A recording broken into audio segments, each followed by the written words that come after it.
Bonjour les amis, cela fait longtemps que je n'ai pas fait de vidéo, mais je suis sur un autre projet qui me demande du temps. Et puis, faire l'actualité, c'est franchement des vibrations trop basses pour en faire tout le temps. Donc, ne m'en voulez pas, mais je ferai moins de vidéos que d'habitude. Toutefois, je tenais à vous remercier, car oui, je vois bien que le nombre de mes abonnés ne diminue pas, bien au contraire, et donc un grand merci à vous, cela me fait vraiment très plaisir les amis. Je rappelle que ma chaîne n'est pas monétisée, et pour ceux qui ne le savent pas, lorsqu'on ne monétise pas sa chaîne, les algorithmes YouTube invisibilisent les vidéos. Donc, je compte sur vous pour liker ma vidéo, ça au moins c'est gratuit. Alors, comme je l'annonce dans le titre, aujourd'hui, je vais vous parler du fameux tableau du roi Charles. Allez, c'est parti les amis. Comme vous le savez, la famille royale a souvent fait l'objet de spéculations concernant l'usage de la magie noire. Alors, jusque-là, il n'y a rien de neuf sous le soleil. Nous savons déjà que la reine Élisabeth avait été adoubée par l'ordre des druides.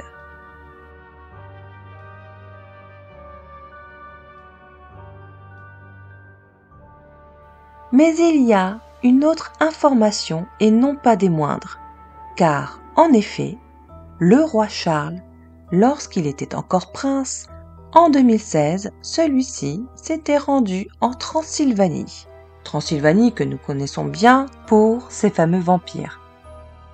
Mais au-delà de ce véritable coup de foudre pour la Transylvanie, Charles III serait lié à la région par des liens de parenté.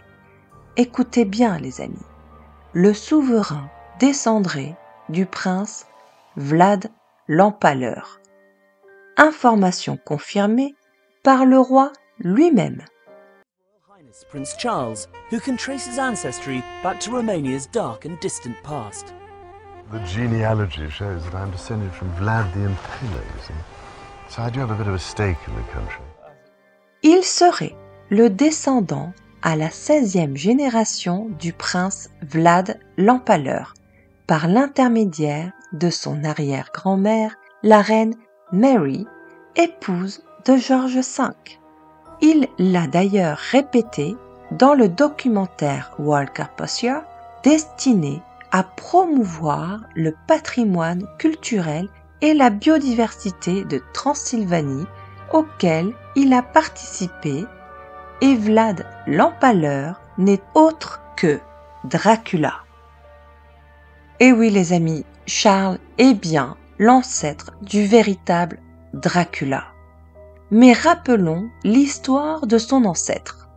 Le prince Vlad était chevalier de l'ordre du Dragon, ou appelé aussi ordre du diable, chargé de défendre la chrétienté et de mener la croisade contre les hérétiques ottomans.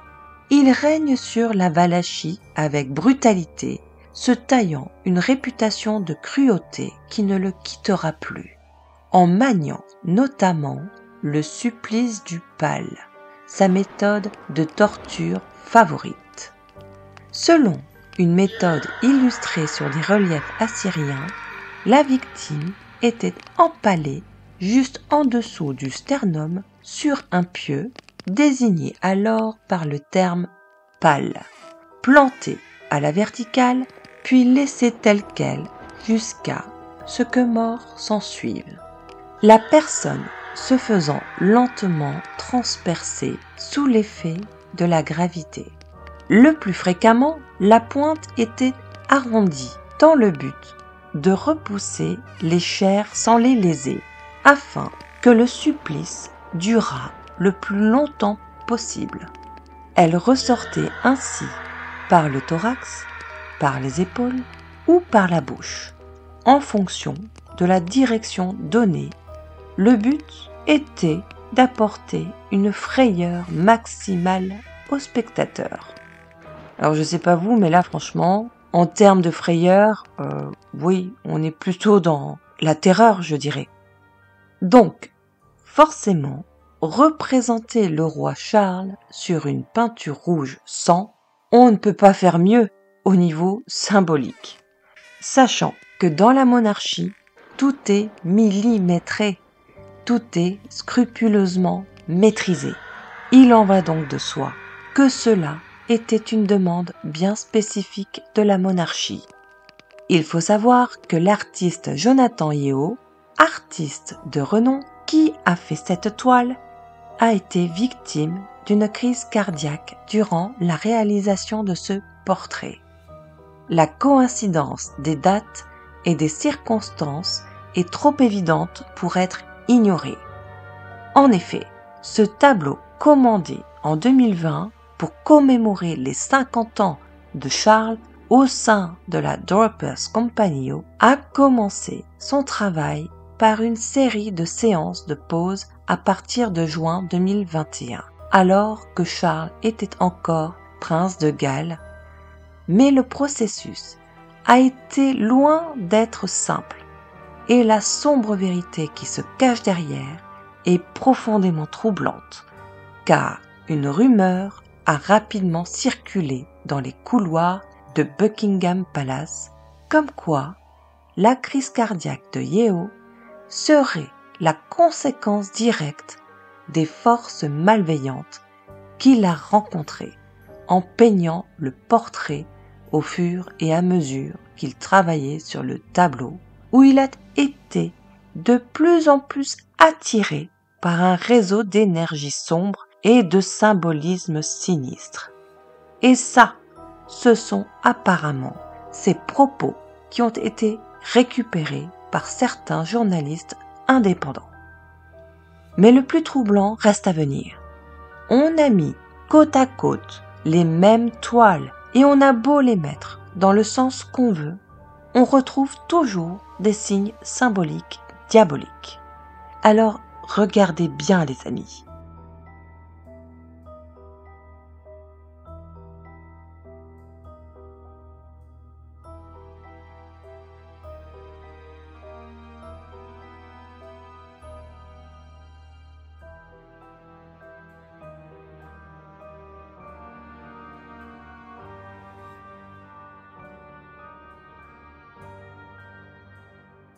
On peut voir ici une tête avec des cornes laissant rappeler Moloch et sa tête du taureau.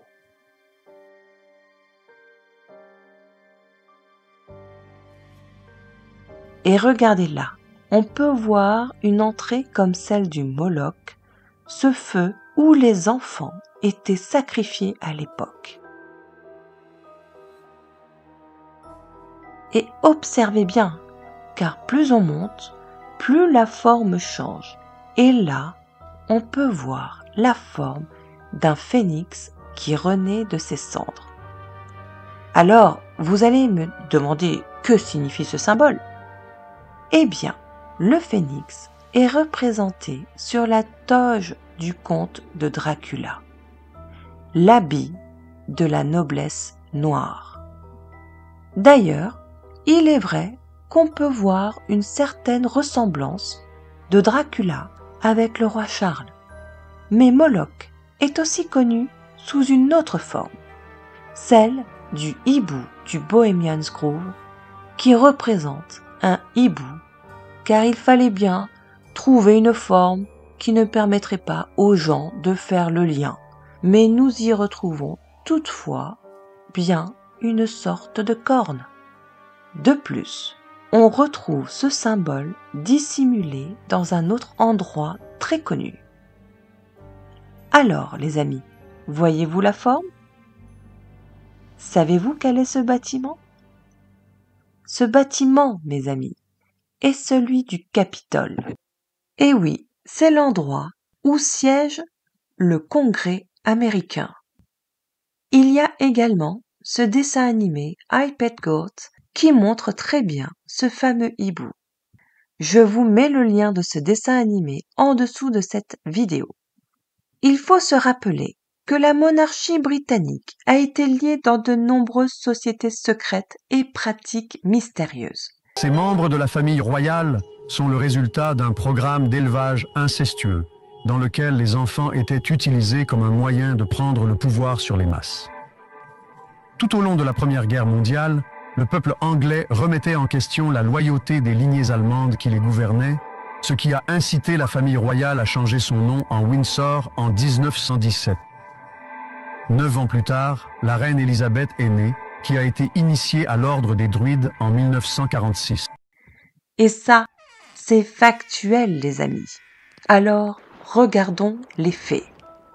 Il y a eu les Chevaliers de la Jarretière, fondés en 1348 par Édouard II. L'ordre de la Jarretière est l'un des plus anciens et prestigieux ordres de la chevalerie en Europe. Cet ordre est entouré de rituels et de symbolismes médiévaux. Les membres appelés chevaliers compagnons sont souvent issus de la haute noblesse et de la royauté. Il y a également la franc-maçonnerie. Rappelez-vous, j'avais déjà montré une vidéo sur le duc de Kent en train d'y participer.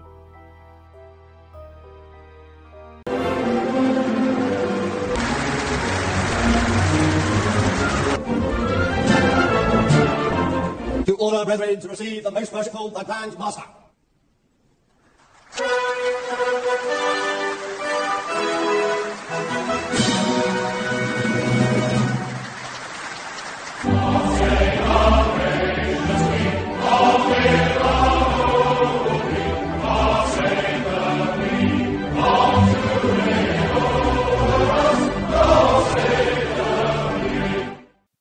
Le roi George IV, le roi Édouard VII et le roi George VI étaient élus de la loge franc-maçonnique.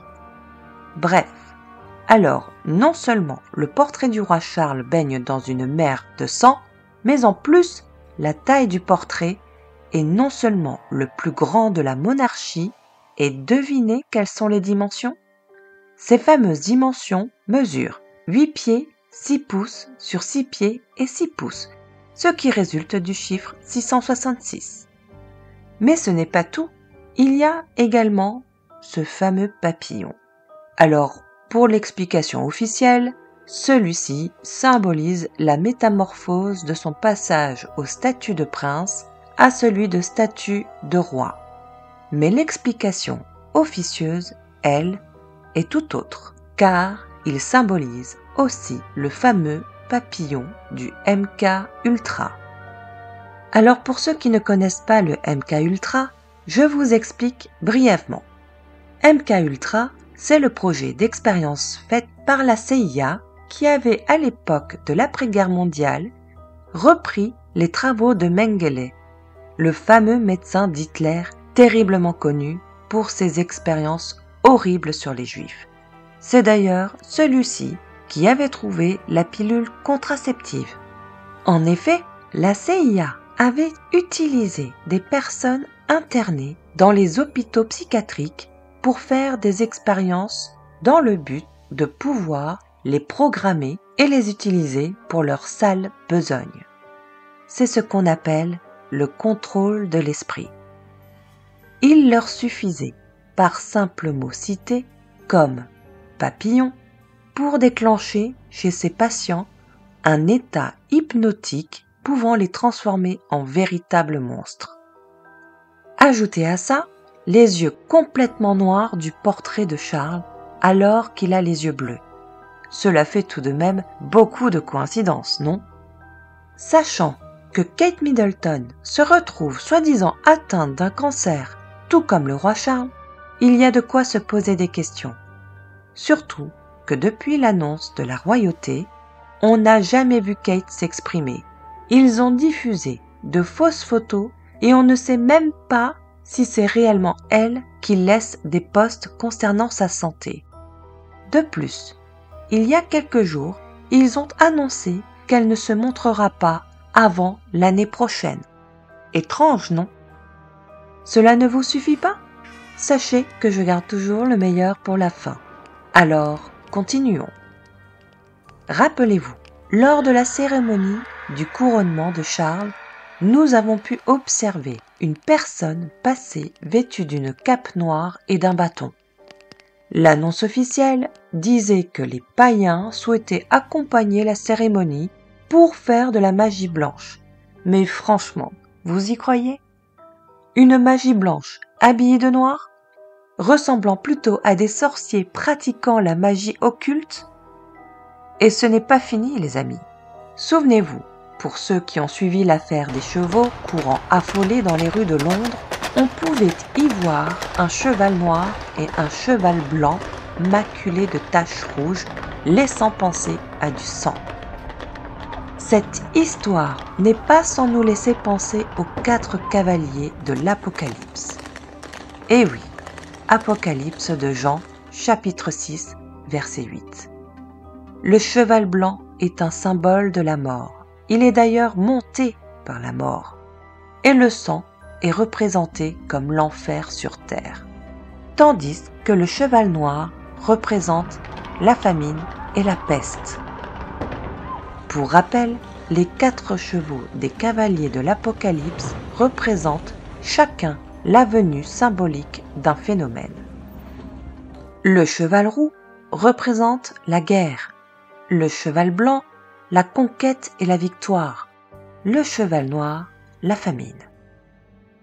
Lors de cette journée qui datait du 24 avril 2024, les Anglais ont expliqué avoir ressenti une certaine lourdeur, une atmosphère étrange, d'autant plus que ce jour même, la fameuse horloge de Big Ben, rebaptisée Elizabeth Tower en 2012, s'est arrêtée à 9 heures pour refonctionner normalement, mais étrangement à 10h06, celle-ci a sonné 11 fois au lieu de 10. 9 a.m. and then after that, it wasn't supposed to chime again until midday, until noon, but then it rang 11 chimes after that. Well, if you take 9 from the 9 a.m. and the 11 from the chimes, you got 9/11. Donc, l'horloge qui s'arrête à 9 heures au moment du passage des chevaux pour sonner ensuite 11 coups, cela nous indique le fameux 9/11, soit 911 en français. Pour ceux qui comprennent, cela nous rappelle les Twin Towers, qui avaient eu lieu le 11 septembre. Comprenez en anglais, les jours et mois sont inversés, ce qui donne 9/11, et qui est également le numéro d'urgence aux États-Unis. Et pour finir, si vous avez encore des doutes, il y a les prédictions de Nostradamus, qui révèlent que le roi Charles ne régnera pas longtemps, qu'il sera remplacé par un autre et qu'à la suite de cet événement, la monarchie s'effondrera et entraînera d'autres événements catastrophiques en 2024. Sachant que Charles est atteint d'un cancer, cela a l'air plutôt bien parti comme prédiction, vous ne trouvez pas? Allez, je vous donne encore une dernière info. Une petite fille aux États-Unis avait réalisé l'arbre généalogique des présidents et le résultat qu'elle a obtenu a fait à l'époque grand bruit. Bridget Anne d'Avignon, 12 ans, faisait des recherches généalogiques sur sa lignée lorsqu'elle décide de changer de cap et de tenter de décrypter la généalogie des présidents des États-Unis. Elle découvre que tous les présidents sont liés. Dans ses recherches approfondies, portant sur plus de 500 000 noms à travers l'histoire, son objectif était de trouver l'ascendance de tous les présidents américains et de voir s'il existait un Adam présidentiel qui les reliait tous. À la surprise générale, elle a découvert que 42 des 43 présidents américains remontent à une seule personne. Jean Santerre Plantagenet, roi d'Angleterre. Si vous êtes familier avec les théories sur les Illuminati ou sur les familles de l'élite dirigeante qui gouverne le monde, il ne sera peut-être pas surprenant de constater que tous les présidents des États-Unis, à l'exception d'un, y compris les Bush, Bill Clinton, Jimmy Carter et même Barack Obama se trouvent être cousins et tous descendants du roi Jean d'Angleterre. Vous avez bien entendu, les amis. Le seul président que Bridge Anne ne pouvait pas relier à la lignée était Martin Van Buren, le 8e président des États-Unis. Quant aux autres, cela signifie qu'ils ne sont pas seulement des descendants du roi Jean d'Angleterre, mais aussi des cousins éloignés d'Élisabeth, de la reine d'Angleterre et de la famille royale britannique. Et les amis, accrochez-vous, le roi Jean, ou appelé John en anglais, remonte à 1215. C'est vous dire à quel point ces familles connaissent bien toute l'histoire et nous font croire que nous sommes en démocratie. Je dis ça, je dis rien, mais à un moment, va falloir ouvrir les yeux sur le monde qui nous entoure. Et puis, petite info, puisqu'on est dans l'actu, notre cher président Macron souhaite faire une cérémonie du passage des clés de Notre-Dame de Paris. Il souhaite également changer les vitraux qui, je rappelle, sont pourtant restés intacts miraculeusement après l'incendie. Mais voilà, Brigitte veut des vitraux contemporains. Et ce que Bribri veut, Bribri a. Le problème, c'est que l'archevêché, lui, s'y oppose, tout comme ses fidèles qui ont été 58 000 à signer une pétition à l'encontre du choix de Macron. Mais Macron et la démocratie, ça fait deux. D'ailleurs, en parlant de démocratie, regardez cette photo de Mark Zuckerberg et Bill Gates. On peut voir écrit sur le t-shirt de Zuckerberg « Carthago derinda est », ce qui signifie « Il faut détruire Carthage ». Pour rappel, Carthage fut connue pour la création de la démocratie la plus juste. Selon Aristote, la constitution de Carthage était une des 3 meilleures du monde. Et comme je vous l'avais dit, je vous ai gardé le meilleur pour la fin. Et là, les amis, je n'ai même pas besoin de parler. Il suffit juste de regarder, de lire et d'écouter. Dans les textes religieux, dans les religions du livre, mais la partie qui n'a pas été truquée, la partie qui n'a pas été pervertie, puisque ça a été perverti par des centaines d'années de perversion, de changement. Et c'est vrai pour chaque religion. Parce qu'en fait, tout à l'heure, on a évoqué les Khazars. Mais en réalité, on pourrait remonter plus loin. On pourrait remonter aux Babyloniens. Donc après Moïse, en fait, tu sais, il descend de la montagne avec les 10 commandements. Et il trouve son peuple avec le veau d'or. Et en fait, ils ont été envahis par les adorateurs du diable, par les adorateurs de l'or, par les adorateurs de l'argent. C'est-à-dire qu'ils ont perdu la foi. Et qu'est-ce qu'il fait Moïse? Le seul objet qui existe sur terre touché par Dieu, il a touché qu'un objet dans toute l'histoire de l'humanité. C'est l'étape de la loi. Eh ben, Moïse, il fracasse l'étape de la loi sur le veau d'or, en fait. C'est-à-dire le seul objet ultime, il est détruit dans un combat à ce moment-là. Et donc, tu as cette religion qui était celle d'Abraham, qui perd, entre guillemets, cette bataille, puisqu'en fait, ils se sont éloignés les uns les autres. Et c'est pour ça que, après, Dieu envoie Jésus-Christ. Parce qu'en fait, les religions abrahamiques ont fait fausse route. Ils ont signé un pacte avec le diable à ce moment-là. Et donc, tu as plein de choses qui se passent avec les Babyloniens, etc. Et cette volonté, déjà à l'époque, avec le mythe de Babylone, de culture universelle, d'universalité, de langue qui puisse être parlée par tout le monde, alors que c'est des gens qui ne s'intéressent plus qu'à l'argent, au pouvoir, à la guerre. Et qui empêche ça de s'avérer? Les Perses. Les Perses qui partent en guerre contre les adorateurs du diable. Et c'est pour ça qu'il y a cette haine éternelle contre les Iraniens, qui sont les Perses. Et les Khazars, en fait, qui les a détruits, les Khazars? C'est les Russes. C'est la Sainte Russie. Okay. Wow. Et d'où cette haine éternelle contre les Russes. C'est pas tellement par rapport à leur pétrole ou leur gaz. C'est parce qu'en fait, ils ont empêché un événement prématuré.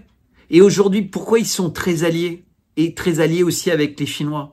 Parce qu'ils ont compris ce qui était en train de se passer. Ils ont compris cette guerre entre le bien et le mal. Mais je vais vraiment dire quelque chose qui est très important là maintenant. Il faut vraiment écouter attentivement. Et qui se sont installés et qui ont développé, entre guillemets, leur puissance dans la région de l'Ukraine. Oui. Les Khazars. Tout est lié. Tout est lié. Israël, la ville de Tel Aviv, qui à une époque s'appelait quand même Khazaria, qui est la capitale d'Israël. Et on trouve ça dans les cartes. Parce que tu avais l'Arménie, tu avais la Turquie, l'Empire ottoman. Tous ces gens-là se sont toujours battus avec une connotation religieuse.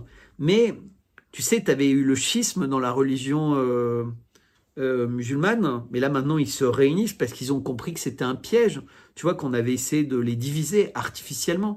Comme entre les chrétiens et les protestants. Et les protestants, en fait, qui ont fait l'usure. Donc, ils ont... Oui. Alors que chez les catholiques, c'était pas possible. Et l'usure, c'est quoi? C'est la vente du temps, c'est un pacte avec le diable. C'est-à-dire que tu donnes de la valeur à la chose la plus merveilleuse que Dieu nous a donnée. C'est le temps, c'est la vie, en fait. Puisque le temps, c'est la vie. C'est la seule chose qu'on peut pas acheter. On peut tout acheter, sauf le temps. Et l'usure, c'est donner de la valeur au temps. Et les banques les plus puissantes aux États-Unis sont des banques créées par des juifs ou par des protestants. C'est ça. Les fameux... Les banquiers judéo-protestants, que Exactement. me parle. Exactement. Mais ça, c'est Qui ont pris factuel. le Hein. contrôle des mers. Ouais. Exactement. Mais tu as quelque chose qui est très important. C'est qu'au 5e siècle, les tribus khazars prennent un blason. C'est le plus vieux blason de l'histoire des blasons. Et le blason, c'est les dynasties ryukides.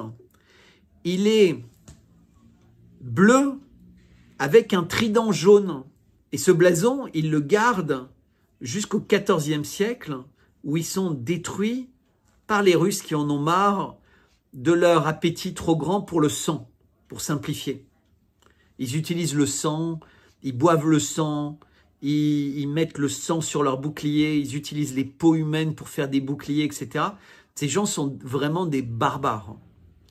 Et tu as un film qui s'appelle Dracula Untold d'Hollywood, Dracula Untold, où ils font référence à cette histoire, et pas du tout à l'histoire de Bram Stoker. Et donc, dans ce film, en fait, il raconte la vraie histoire de ces tribus sanguinaires, voilà, c'est ça. Et qui utilisent, qui boivent le sang et tu vois, tous les chauves-souris, mais ce qui n'a rien à voir avec le Dracula en costume cravate, qui retourne dans son cercueil, dans son château des Carpates, etc. Ça, c'est beaucoup plus proche de l'histoire des Khazars, mais qui est une histoire très connue et qui a été découverte par des chercheurs juifs qui voulaient comprendre l'origine des Ashkénazes. Et ils voulaient savoir si les Ashkénazes étaient des sémites comme les séfarades ou pas, quel était le lien, est-ce que ça avait été du prosélytisme, est-ce que... Et c'est très intéressant, parce qu'ils se préoccupaient de ça, pour savoir s'ils étaient aussi partie du peuple élu. Parce que si tu peux créer du prosélytisme, si quelqu'un, par un acte politique, décide de se convertir à une religion, est-ce qu'il fait partie de cette religion? Puisque la religion est censée être un peuple élu par Dieu. Est-ce que politiquement, tu peux être élu de Dieu? Est-ce que tous les Ashkénazes qui sont au pouvoir aujourd'hui en Israël sont partie prenante du peuple élu des descendants d'Abraham? C'est une vraie question. Donc ça, c'est une question que se sont posées des Juifs, parce que ça les intéressait de chercher la vérité. Et tu as quelqu'un qui s'appelle Koestler, qui a écrit un livre sur la 13e tribu, Arthur Koestler. Or, ce sujet est fondamental pour comprendre ce qui s'est passé, pour comprendre l'histoire. Pourquoi ça a été effacé à ce point-là? Pourquoi toutes ces recherches passionnantes qui ont été faites par des gens sérieux n'ont pas été considérées? Lui, il s'est suicidé suite à l'écriture de son livre. Parce qu'en fait, ça lui a donné le vertige, tellement ses découvertes allaient contre tout ce qui avait été raconté. Et tout ça a été effacé. C'est-à-dire que l'existence même des Khazars est considérée comme un complot. Or, c'est dans les livres d'histoire. Mais je n'ai pas fini. Donc le sigle, c'est un sigle qui est utilisé du 5e siècle au 15e siècle. Les Ryurikides ou Ryukid, ou je ne sais plus le nom. Donc ce sigle est exactement le même sigle qui a été repris en 2014, asseyez-vous bien, par les Ukrainiens et par les bataillons ukrainiens. Et maintenant, c'est celui qui est sur les t-shirts et qui est présenté comme les armoiries d'Ukraine, alors que ça avait disparu pendant des siècles. Et ce n'est réapparu que quand les vampires ont réussi à prendre le pouvoir aux Russes. Tu vois ce logo. Ça, c'était le logo des Khazars. Et évidemment, c'est un signal qui est envoyé au monde entier, comme le nom Rothschild, qui veut dire en fait les boucliers rouges en allemand, parce qu'en fait, ces Khazars, ils trempaient dans le sang. Et donc, tu te rends compte qu'en fait, ils utilisent des codes qui n'ont rien à voir. La famille Rothschild, évidemment, c'est pas des méchants, mais leur nom a été utilisé comme le symbole du réavènement d'un pouvoir, entre guillemets, de vampires.